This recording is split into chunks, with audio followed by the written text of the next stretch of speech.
Hello my dear children. ಇವತ್ತು ಮುಂದಿನ step first ಮೈಲ್ಸ್ಟೋನ್ನ 4ನೇ ಮೆಟ್ಲಿನಲ್ಲಿ find the meanings from the glossary and write them. ಇಲ್ಲಿ ಇಂಗ್ಲೀಷ್ ವರ್ಡ್ಗಳನ್ನು 5 ಇಂಗ್ಲೀಷ್ ವರ್ಡ್ಗಳನ್ನು ಕೊಟ್ಟಿದ್ದಾರೆ.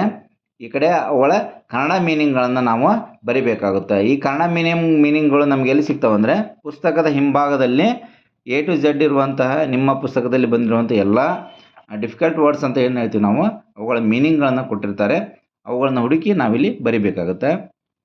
ವೈಂಡ್ ಅಂದರೆ ಗಾಳಿ ಅಥವಾ ಮಾರುತ, ಶಿಪ್ ಹಡಗು, ಡೀಪ್ ಆಳವಾದ, ಲೇಕ್ ಸರೋವರ, ಕೇವ್ ಗುಹೆ.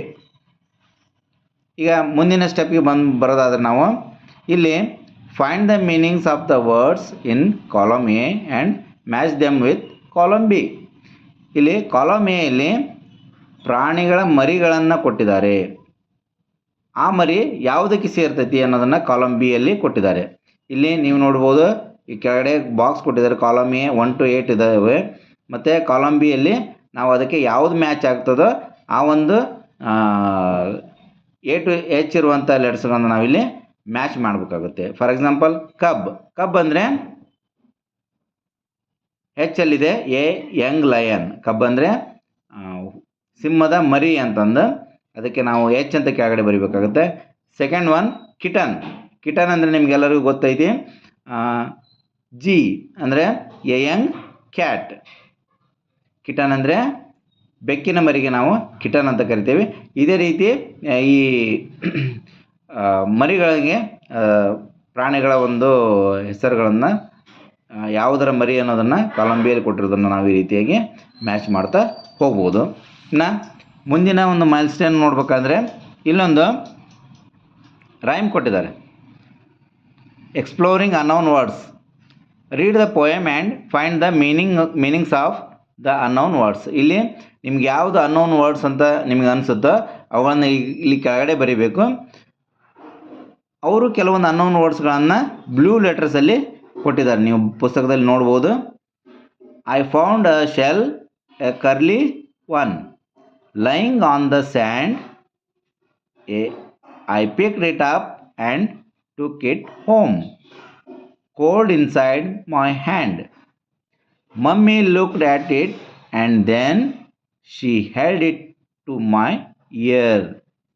And from the shell there came a song, soft and sweet and clear.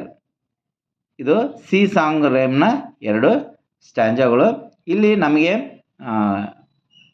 Difficult words ಅಥವಾ ಅನ್ನೋನ್ ವರ್ಡ್ಸ್ಗಳನ್ನು ಯಾವುವು ಅನ್ನಿಸ್ತವೋ ಅವುಗಳನ್ನು ನಾವು ಇಲ್ಲಿ ಬರಿಬೇಕು. ಇದರ ಮೀನಿಂಗ್ಸ್ಗಳನ್ನು ನಾವು ಪುಸ್ತಕದ ಹಿಂಭಾಗದಲ್ಲಿರುವಂಥ ಡಿಕ್ಷನರಿಯಲ್ಲಿ ಹುಡುಕಿ ಬರಿಬೇಕು. ನಾನು ಕೆಲವೊಂದು ವರ್ಡ್ಸ್ಗಳನ್ನು ಇಲ್ಲಿ ಬರ್ತೀನಿ. ಶೆಲ್ ಅಂದರೆ ಶಂಕು, ಕರ್ಲಿ ಗುಂಗುರು, ಇನ್ಸೈಡ್ ಒಳಗೆ, ಹೆಡ್ ಹಿಡಿದ. ಈ ರೀತಿಯಾಗಿ ಅನ್ನೋನ್ ವರ್ಡ್ಸ್ಗಳನ್ನು ನಾನು ಬರೆದಿದ್ದೇನೆ. ನಿಮಗೆ ಇವು ಹೆಲ್ಪ್ ಆಗ್ಬೋದು. ಇನ್ನು ಮುಂದಿನ ಸ್ಟೆಪ್ಗೆ ಹೋಗೋದಾದರೆ ನಾವು ಇಲ್ಲಿ ಯೂಸ್ ಆಫ್ ಗ್ಲಾಸರಿ ಪಂಕ್ಚುಯೇಷನ್, ಇಲ್ಲಿ ಪಂಕ್ಚುಯೇಷನ್ ಬಗ್ಗೆ ಕೊಟ್ಟಿದ್ದಾರೆ. ರೀಡ್ ದ ಸೆಂಟೆನ್ಸಸ್ ವಿತ್ ಪಂಕ್ಚುಯೇಷನ್ಗಳನ್ನು ನಾವು ಐಡೆಂಟಿಫೈ ಮಾಡ್ತಾ ಸೆಂಟೆನ್ಸ್ಗಳನ್ನು ರೀಡ್ ಮಾಡಬೇಕು ಅನ್ನೋದನ್ನು ಕೊಟ್ಟಿದ್ದಾರೆ. ನಿಮಗೆಲ್ಲ ಗೊತ್ತೈತಿ, ಇದು ಕ್ವಶನ್ ಮಾರ್ಕ್, ಇದು ಎಕ್ಸ್ಕ್ಲಮೇಟರಿ ಮತ್ತು ಅದರದ ಒಂದು ಎಮೋಜೀಸ್ ಕೂಡ ಇಲ್ಲಿ ಕೊಟ್ಟಿದ್ದಾರೆ. ಇದು ಕಾಮಾ, ಇದು ಫುಲ್ ಸ್ಟಾಪ್, ಇದು ಅಪಸ್ಟ್ರಫಿ. ಇದ್ರ ಪ್ರಕಾರ ನೋಡೋಣ, ಈಗ ಓದೋಣ. Raju lives in Delhi. Raju has a cat. The name of the cat is Mimi. The cat is white, brown, black in colour.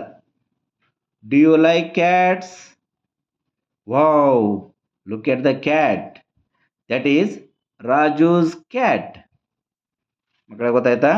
ಈ ರೀತಿಯಾಗಿ ನಾವು ಪಂಕ್ಚುಯೇಷನ್ನ ಯೂಸ್ ಮಾಡಿ ಸೆಂಟೆನ್ಸ್ಗಳನ್ನು ಓದಬೇಕು. ಇಲ್ಲಿ ಕೆಳಗಡೆ ಏನು ಕೊಟ್ಟಾನ? Read the poem and find the meanings of the unknown words.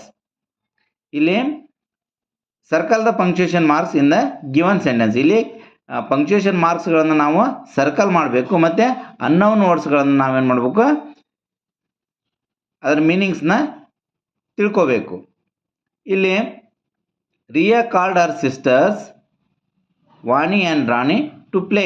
ಇಲ್ಲಿ ಫುಲ್ ಪಾಯಿಂಟನ್ನು ನಾವು ನೋಡ್ಬೋದು. ಫುಲ್ ಸ್ಟಾಪ್ ಅಂತಂದು ಈ ಸೆಂಟೆನ್ಸಲ್ಲಿ ನಾವು ಕ್ವಶನ್ ಮಾರ್ಕನ್ನು ನೋಡ್ಬೋದು. ಈ ಸೆಂಟೆನ್ಸಲ್ಲಿ ನಾವು ಎಕ್ಸ್ಕ್ಲಮೇಟರಿ ಮಾರ್ಕನ್ನು ನೋಡ್ಬೋದು. ಇಲ್ಲಿ ಕಾಮಾ ನೋಡ್ಬೋದು ಮತ್ತು ಫುಲ್ ಸ್ಟಾಪ್ ಅಗೇನ್. ಇಲ್ಲಿ ಎಕ್ಸ್ಕ್ಲಮೇಟರಿ ಮಾರ್ಕನ್ನು ನಾವು ನೋಡ್ಬೋದು. ಇಲ್ಲಿ ಫುಲ್ ಸ್ಟಾಪನ್ನು ನೋಡ್ಬೋದು. ಇಲ್ಲಿ ಅಪಸ್ಟ್ರಫಿ ಈ ಸಿಂಬಾಲನ್ನು ನೋಡ್ಬೋದು. ಇನ್ನು ಕೊನೆಯದಾಗಿ ಮತ್ತೊಮ್ಮೆ ನಾವು ಫುಲ್ ಸ್ಟಾಪನ್ನು ನೋಡ್ಬೋದು. ಓಕೆ, ಇವತ್ತಿಗೆ ಇಷ್ಟು ಸಾಕು. Thank you.